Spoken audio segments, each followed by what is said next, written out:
You'll remember in the past 2 weeks, there was an outbreak of E. coli that left 2 people dead and about 24 others seriously ill, affecting people in 11 states around the country. And now this morning, lawmakers are calling for an investigation into the risk of deadly E. coli getting into school lunches. So with all the concern, we thought it was time for our senior health and medical editor, Dr. Richard Besser, to go out and take a look at what we're eating.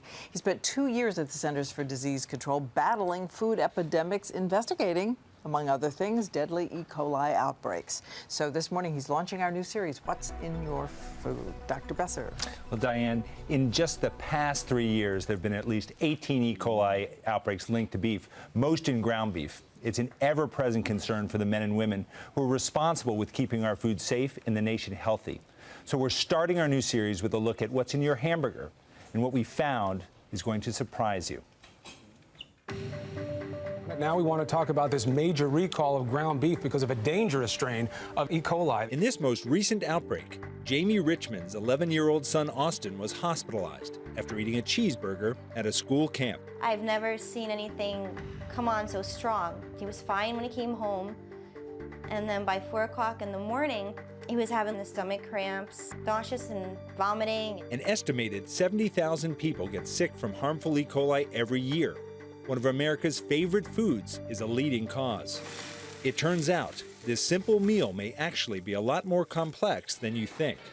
Unfortunately, I don't think consumers realize exactly what goes into a single hamburger. I think we have a fantasy that it's still coming from a single cow. We purchased 6 packages of 100% ground beef patties from major supermarket chains in Seattle. We took the beef here to one of the meat industry's largest independent testing labs to be analyzed. We isolate DNA from each. We looked at 8 pieces of meat from each hamburger patty. It turns out there wasn't just 1 cow, not even 2. The lab found at least 4 and as many as 8 animals in each patty we purchased. Our ground beef supply is a combination of different types of meat in proportion to certain levels of fat. So one has to have multiple sources of the raw material to make the finished products that Americans enjoy so much. But it's those multiple sources that can also make your hamburger vulnerable to bacteria like E. coli. Because meat trimmings from 1 contaminated cow could be ground into lots of ground beef and right into your hamburger.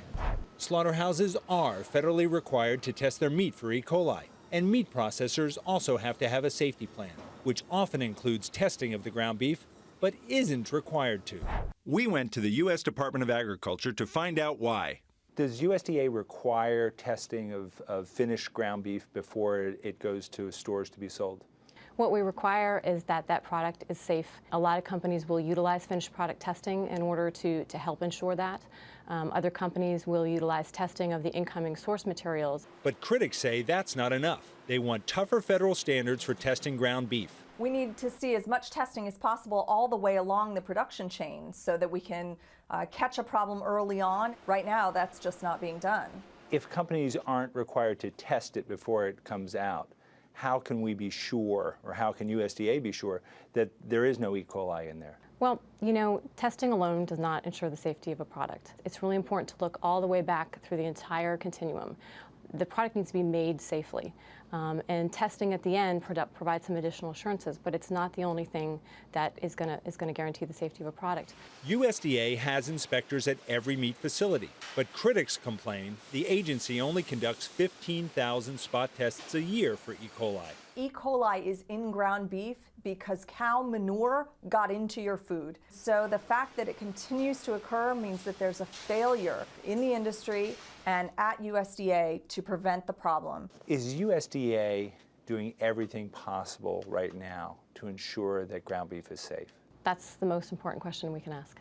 I think we work hard every day, but we know we have improvements to make. You have to recall we're dealing with a fresh product, but as we have tried to comply with that zero tolerance standard, we've made enormous progress over the last 10 years. But with every new case, concern grows. People are really scared to eat now. I mean, I look at things completely different. I started in public health as an investigator of foodborne disease outbreaks, and the more I learn about ground beef, the more worried I am. If someone is not going to use a meat thermometer, should they not eat hamburgers? You know, really the safest way to ensure that your meat is properly cooked is to use a meat thermometer. And while the risk is low, the risk is not zero. And we have an update on 11-year-old Austin Richmond. He's now out of the hospital and was well enough to go back to school last Friday. The USDA says no amount of testing can guarantee that your ground beef is safe. So proper cooking of your burgers is the best way to make sure they're free from harmful bacteria. It's important to know that you can't rely on the color for that. Diane, it's the temperature that's crucial. So goodbye to rare, medium rare, anything less than well done. Show us what it looks like. That's right. You're going for 160 degrees. 160 degrees. It's the very center. That's right. That's right. In that burger, and you know it's essential that you have an instant read meat thermometer and that you use it.